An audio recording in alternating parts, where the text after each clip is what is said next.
What's up, guys? NezReacts here, and we're ready to talk about the Elimination Chamber 2023. In my opinion, this is the best Triple H pay-per-view he's done yet when it comes to him becoming the creative for, the main roster. I do have a few stuff that I want to rant about, but overall, this show was amazing. I mean, some of the stuff it really got me upset, but overall, this show was amazing. Everybody looked good in each of the chamber matches, and everything just flowed correctly. And it only being 5 matches makes it so much better. We didn't need a whole bunch of matches. 5 was totally fine. We first start off with the women's elimination chamber. Everybody in this chamber looked super good. Nikki was doing stuff. Liv Morgan, she did a sunset flip off the top rope. Everybody looked amazing. Raquel looked good. Carmella, shockingly, made it to the final two. I was not ready for that, but that was pretty good. She did a good job, and obviously it only had to end up with one woman, and it was Asuka. Made Carmella tap, and now she is facing Bianca Belair at WrestleMania. Hopefully she wins, because she honestly deserves to get her vengeance after Vince McMahon kind of ruined her whole gimmick entering the main roster. So overall, that match was great. I was excited. This is a match that I gotta rant about. Bobby Lashley versus Brock Lesnar. This match was horrible like every other match they've had. It was the same stuff. F5, spear, F5, spear, F5, spear, spear, F5, F5, nope, hurt lock, and disqualification. Literally, that's exactly what happened, and then Brock got mad for some reason getting disqualified. F5's the ref, F5's Bobby again, then goes outside, and F5's Bobby onto the commentary table, and then F5's the ref again. Literally, this is the most stupidest thing I've ever seen. Brock and Bobby have been putting on terrible matches. This would have been better if Brock wasn't so lazy. And now we got to bring Bray Wyatt into this, and this isn't does him any favors, because since the Pitch Black match, now he has to deal with this shit. Oh my God, they just putting him through it. Next, we had Edge and Beth versus Finn and Raya. I was like, all right, let's see where this goes. And Beth still got it. Edge did their, everybody in this match did their thing. I enjoyed this a lot. Dominic even did a good part. Canada was really on top of Dominic. They hated him, and obviously they love Edge because he's from Canada. The whole match was really good. Everybody killed it. I did not have any issues whatsoever. And hopefully, since Beth got her revenge, that's over with, so Rhea could start focusing on Charlotte. And Edge could either... Oh, yeah, by the way, they did homage to the Shatter Machine, from, their best friends, FTR. I thought that was cool to win the match with Shatter Machine. That was dope.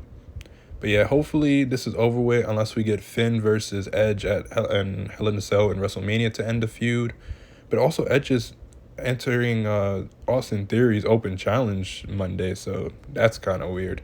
But we'll see where it comes from here. Overall, this match was really good. Then the men's elimination chamber, and my God, this has to be one of the best elimination chambers yet. Bronson Reed looked like a goddamn stud. He killed it. It took everybody's finisher to take him out, and I love the way they did that. Bronson Reed looks like an absolute stud. He didn't need to win the match to do that. Johnny Wrestling finally became Johnny Wrestling again since the black and gold era Johnny. It was incredible. He looked good. Seth obviously looked good, as always. They even did this crazy spot off top of the pod, which was insane. I thought it was over. Montez killed it. Damian Priest was good. Everybody just did their thing. And by the way, freaking Montez Ford sold it when he got eliminated.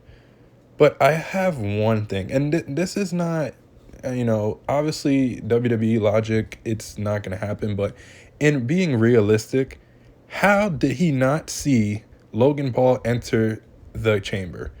This bright-ass shirt, how did he not see it with his peripheral vision? I'm like, okay, fine. Then he curves off Seth Rollins for Austin Theory to win. I just had an issue with that. I was like, dog, in real life, come on, did you not see that? How did you not see him with this bright-ass shirt on? But it's fine, WWE logic, it's okay.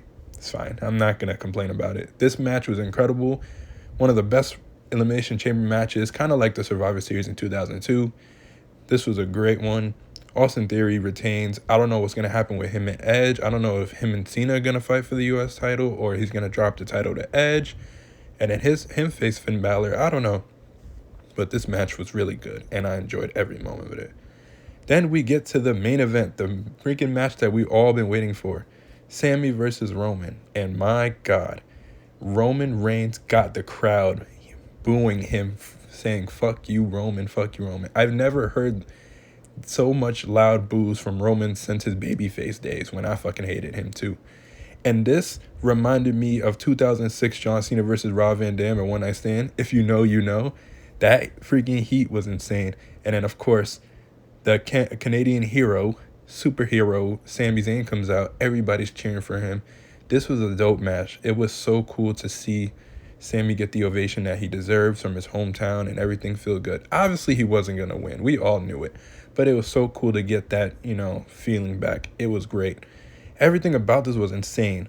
Sami couldn't put Roman away. Roman couldn't put Sami away. This was the best. I think this is one of the best Roman Reigns title defenses.